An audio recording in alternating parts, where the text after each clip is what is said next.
attam jirtu bagana gada wala garre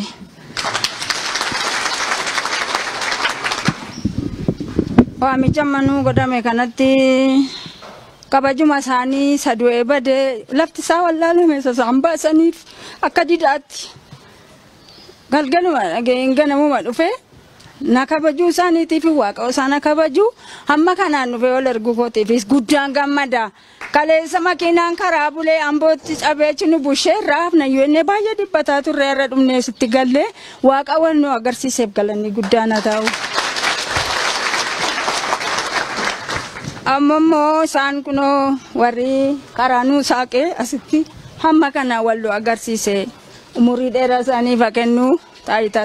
isaaniif dabalu kabaja isaan kanaan dura nu yaadatiif har'as asitti yaadatamne seenaa badee waggaa 22 badee lafisaayyuu wallaalame har'a ammoo kunoo qotamee bukaa'ee faca'ee biqiluutti jira abaaboo isaa moolaaluuf kabajumaan walumaa wajjin waaqayyotti nu haga'u.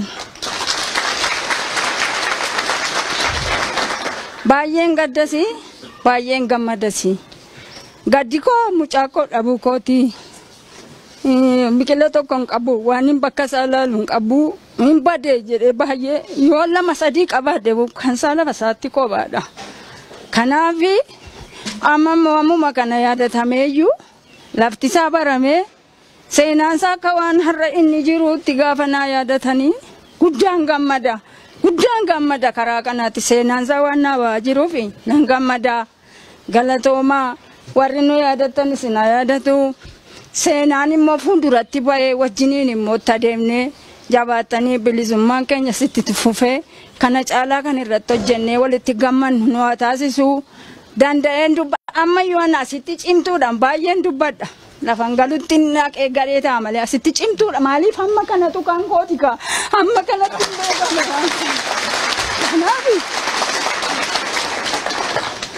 jiraan jira mucaan koo biyya dhalate keessatti illee suuraan isaa caccabee rogatan buraayyuutti gaafa argu nan gammade sila baay'ee laggasaa wajjiniin jechuudha kanaaf egaa waaqayyo nu gargaaru sinis gargaaru baay'een dubbadhu. Waaqayyo isa calqabe nuuf haraawatu bilisummaan keenyatti fufu nagaa nuuf kennu isinis warri nu yaadatan guddaan galatoomaa ulfaadhaa waaqayyo isin haa eebbisu umurii dheeraa taayitaa guddaa isiniif kennu beektanii bultanii akka hamma kana caalaatti wal jaallannee walii abboomnee wal jaallannuuf nagaa nuuf kennu waaqayyo kana caalaa waan hin jedhu isin qabu galatoomaa waan na eebbisu.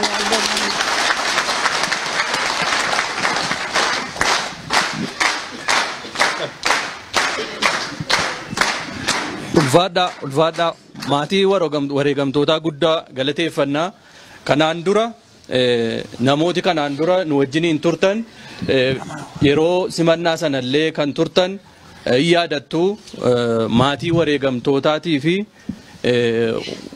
miseensota keenyas deeggartoota keenyas Oromoo keessaa kan qaami hir'atan kan rakkoon mana hidhaa irra gahaa ture torture survivors jennee guyyaa tokko qopheessuudhaaf dhamahaa dadhabaa turre bakka hoogganooti dhufanii arganii kitimaa isaan qabsoo kanaaf godhan itti yaadataniif guyyaa isaan itti yaadatan qopheessuudhaaf Oromiyaa mara irraa torture survivors jenne kana waamuudhaaf guddoo hojjennee turre galma bakka hedduu gaafannee bakka 4-5 gaafannee guyyaa 4-5 gaafannee sana hundumaa galma argachuu hin dandeenye sanaaniti wareegamtoota keenyaatii fi gootota keenya mana hidhaatti rakkataa fi dararamaa turan guyyaa tokko qopheessinee isaan yaadachuu dadhabne jechuudha kanaan irra dhufnee adda nageenye ammaan tana garuu namootuma arfan shanan tokko yaadannoodhaaf dhufanii asittis mul'atanii haa dubbataniif malee kan wareegamanii fi uummata Oromoof jecha kan dararaman mana hidhaatti harki cite miilli cite hagam akka inni baay'atu hin beektan kanaaf bakka deddeebitanitti hojii dhaabaa bakka hojjettanitti adda bilisummaa Oromoo jarreen kana irraanfatee osoo hin taane haala dirqisiisaa irraa kan ka'e guyyaa tokko isaaniif qopheessee isaaniin yaadachuu sirna ittiin isaan yaadatu dadhabe malee irraanfachuu akka hin taane bakka deemtanitti gootota keenyaa fi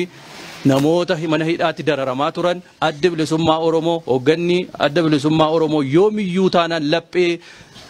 saanii keessatti isin baatanii deemu jettanii akka dhaamsa nuu himtaniif ulfaadhaa.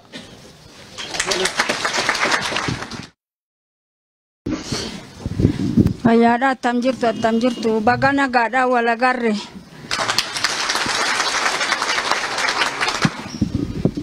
Waamicha manuu godhame kanatti kabajuma isaanii sadu'ee badee lafti isaa wallaalame sasaan baasaniif akka didaatti.